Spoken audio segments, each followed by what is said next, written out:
Биографии героев сопряжения.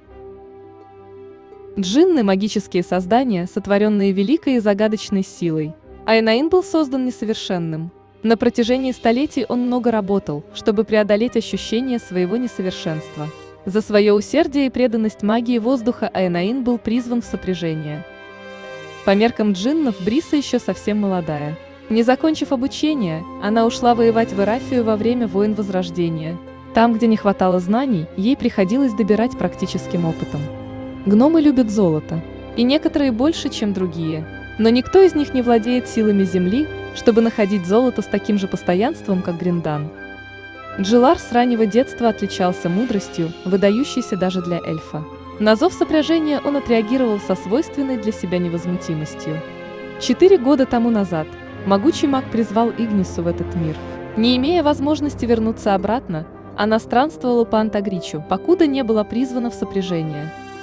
Интеус еще в детстве научился управлять огнем и стал зарабатывать фокусами в бродячем цирке.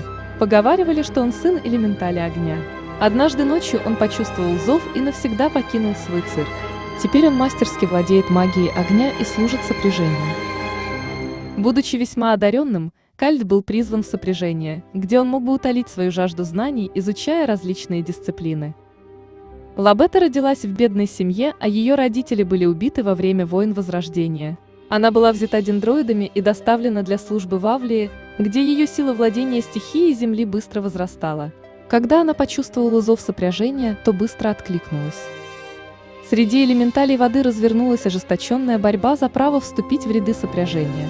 Лакус взяла верх над конкурентами за счет глубоких познаний в тактике. Луна была волшебницей в Энроте и однажды услышала зов сопряжения, который привел ее в Эрафию. Здесь ей пришлось забыть магию воды, в которой она специализировалась раньше. Ее новым призванием стал огонь.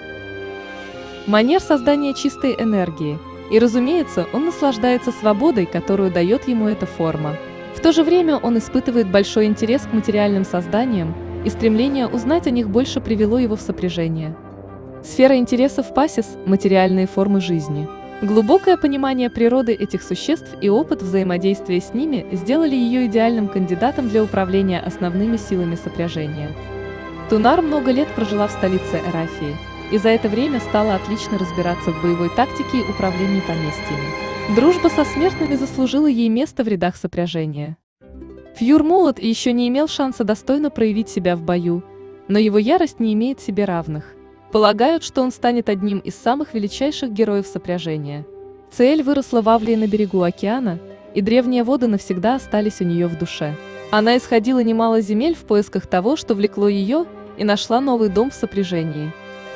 Древний владыка магмы Эрдамон столетиями спал в недрах гор, окружающих Эофол. Пробужденные ото сна призывами о помощи, раздававшимися из сопряжения, Эрдамон с радостью устремился на битву с алчными криганами.